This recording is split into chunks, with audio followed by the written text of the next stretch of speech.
Are you ready for a massive contrast in styles on Super Bowl Sunday? The Patriots love to run the ball from heavy personnel. They use 3 wide receiver sets to run the ball at one of the lowest rates in the NFL. Instead, they use 2 running backs or 2 tight ends on the field for running back runs at one of the highest rates in the NFL.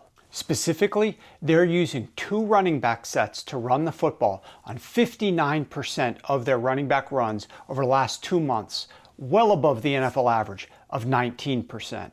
As a result of the Patriots' heavy personnel, they invite heavy boxes on run plays at the highest rate in the NFL. 55% of running back runs for the Patriots are versus loaded 8+ man boxes.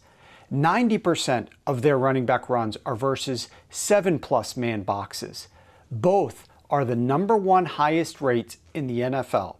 But the Seahawks don't defend running back runs with heavy personnel, and it doesn't matter what you trot out on the field. Seattle defends 2 running back runs with the highest rate of light boxes and the lowest rate of heavy boxes of any defense in the NFL. The NFL averages to use stacked 8+ man boxes on 63% of runs versus 2 running back sets.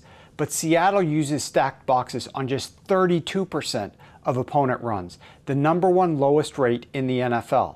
This sets up for a huge contrast to what the Patriots are accustomed to facing. In fact, it couldn't get any more stark. But here's where it gets really interesting. Apart from division rival Buffalo, the Patriots played just 2 other defenses this year who matched 2 running back sets with bottom 10 rates of heavy boxes this season: the Bengals and the Saints.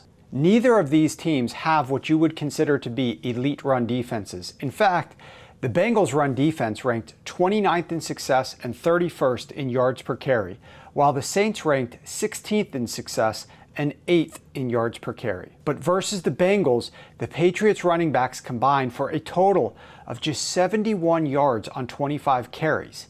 That's 2.8 yards per carry. And versus the Saints, the Patriots running backs combined for a total of just 45 yards on 22 carries. That's 2.0 yards per carry.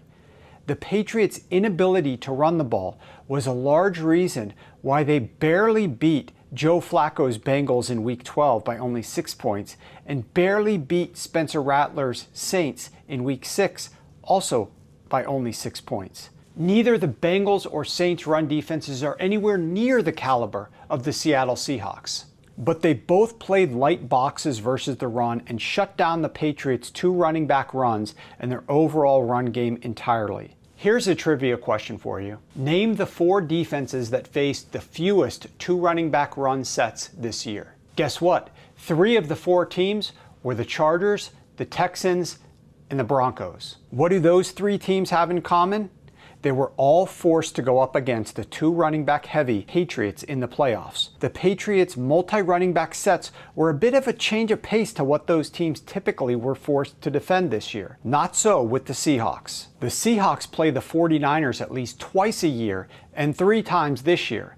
The 49ers live in 2 running back sets with fullback Kyle Juszczyk. Seattle's familiarity with 2 running back sets, coupled with the way that they defend them with the lightest boxes in the NFL, set up for a huge contrast in styles to the way that the Patriots are accustomed to teams defending their frequent use of 2 running back sets with extremely heavy box counts. It's going to be really fun watching this battle unfold in the Super Bowl. For all the details on how the Patriots run game stacks up against the Seahawks run defense, check out my full article up at sharpfootballanalysis.com and check out all of our outstanding Super Bowl content while you're there.